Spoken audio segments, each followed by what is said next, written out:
Hi everyone, just wanted to go over some information from week 3 and week 4 for our class. So last week we talked a bit about marketing, the role of the patient as a consumer as related to that marketing, and then also some patient family focused care information. You'll notice, I think you probably have already in this class, sometimes we'll go over a few things in a week, mainly because we're trying to cram in ultimately 15 weeks worth of work into 8. So sometimes we'll have some disparate things that we're reviewing in the week. But hopefully, if you have any questions or issues, please just let me know. But so last week we had that. We had a reflection focused on the patient-centered care side. We had a discussion focused on the marketing side. So hopefully you found that helpful. We did have a quiz as well, and I'll go over some questions from that. But I do want, well, I'll do the quiz first. That's easier. So our quiz last week, I just chose the top items. Why can't I get it to advance? For some reason, it doesn't. I'm not sure why. Okay, well, it's fighting me here, but I'm gonna do this a different way. So for our quiz questions, I'll just look at it this way. Sorry, it's not quite as big as it should be, but the system seems to be fighting me a bit. So there were just 3 questions that I wanted to mention this week. The first one was marketing in healthcare has lagged other industries because. So there were multiple answers up here. And the one thing that I will say, and this doesn't apply just to this class, it really applies to any class, make sure that you, when you're doing multiple choice questions, make sure you read the entire question and all of the potential answers. And as I just recently have had some discussions with my husband about this as well. He also teaches in the nursing program at Duquesne. Oftentimes with multiple choice questions, you're not choosing the right answer, you're choosing the best answer. So sometimes there may be more than one answer that is correct, but you're choosing the best answer. So in this case, the 5 possible answers, there's never been competitive rivalry. Some physicians believe that it is inappropriate or even unethical.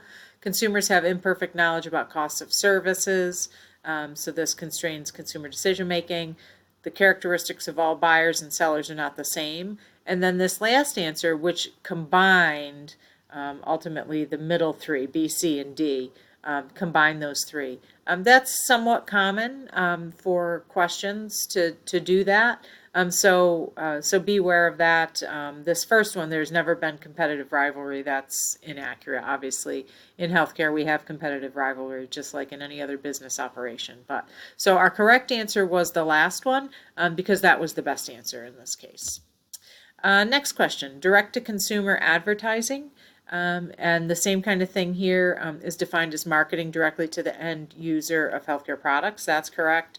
May adversely impact the physician-patient relationship, and that is correct.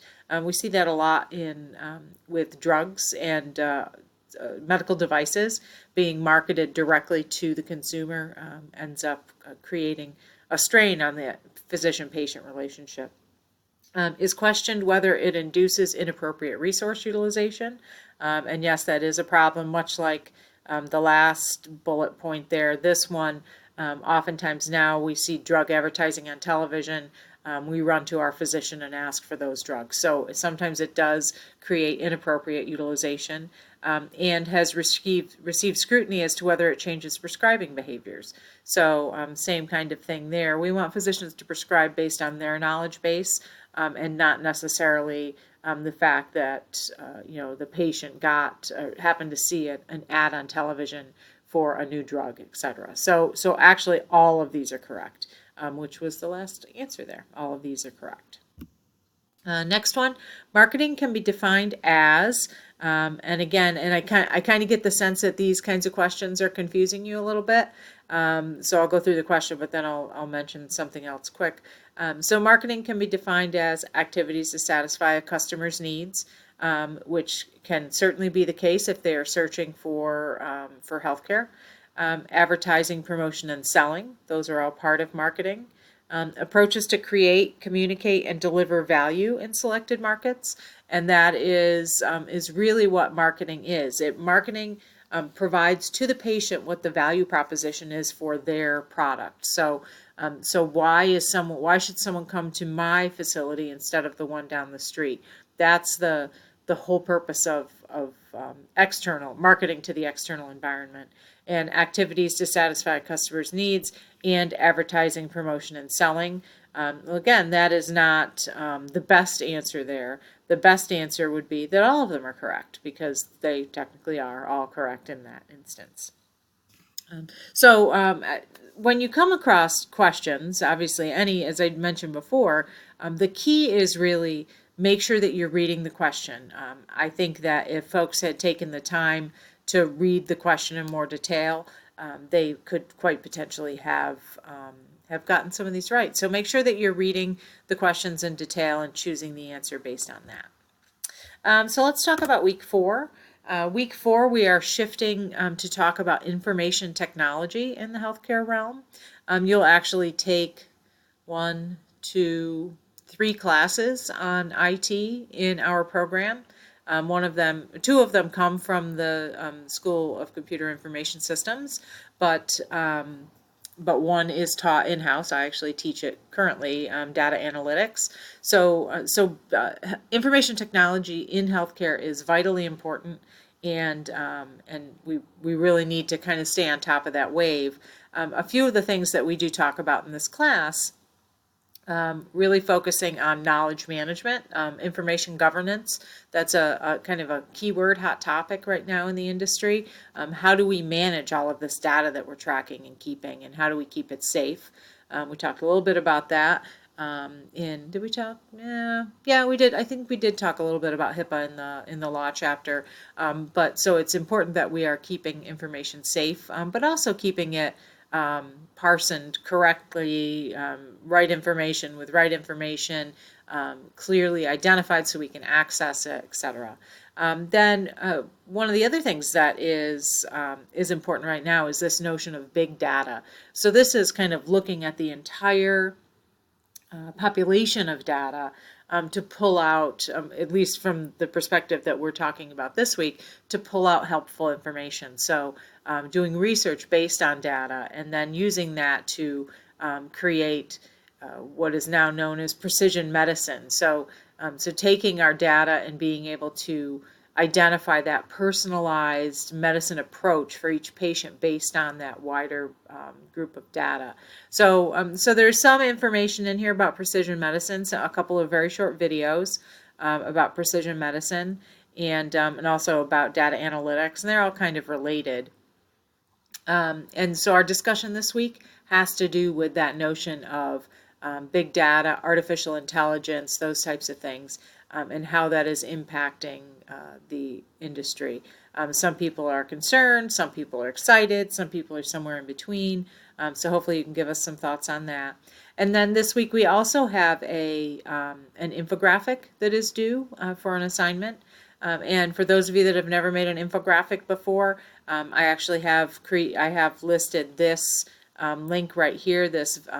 It's kind of a helpful tool on what an infographic is. But really what an infographic is a one-page pictorial representation of some type of information. So and actually let me just click on this, and that way we can take a look at it quick. Sorry, I'll have to fix that so it's goes right to it. But so these are infographics. Like this is an infographic. This is an infographic.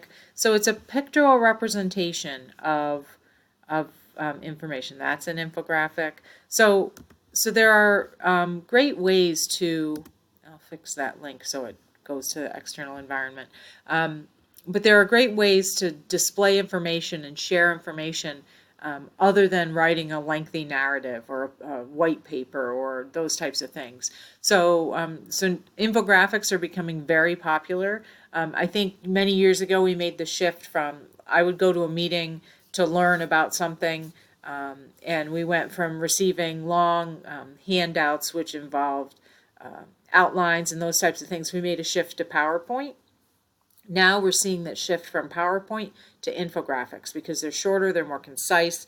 So when you're presenting, a new regulation or the status of your department or something like that, to maybe to the board of directors or to the CEO and the senior management team, it used to be you would make a slide deck for that. Years ago, you would make a memo, then you would make a slide deck. Now people are starting to use infographics. So it's really important to learn how to do that.